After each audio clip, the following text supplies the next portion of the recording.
Sampurasun sadayana, tepangkeun nami abdi Tarisa Amelia ti kelas 10 MPLB 3.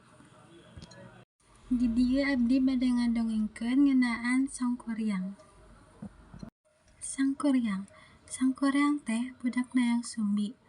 Manehna teu nyaho yen Dayang Sumbi teh indungna sorangan. Nalika geus dewasa, Sangkuriang bogoh ka Dayang Sumbi. Dayang Sumbi kaget tuluy masrakeun syarat. Sangkuriang kudu nyieun parahu gede jeung bendungan dina hiji peuting. Tapi gagal sabab barang datang. Sangkuriang ambek, parahu ditendang nepi ka jadi Gunung Tangkuban Parahu.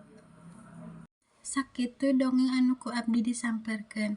Wassalamualaikum warahmatullahi wabarakatuh.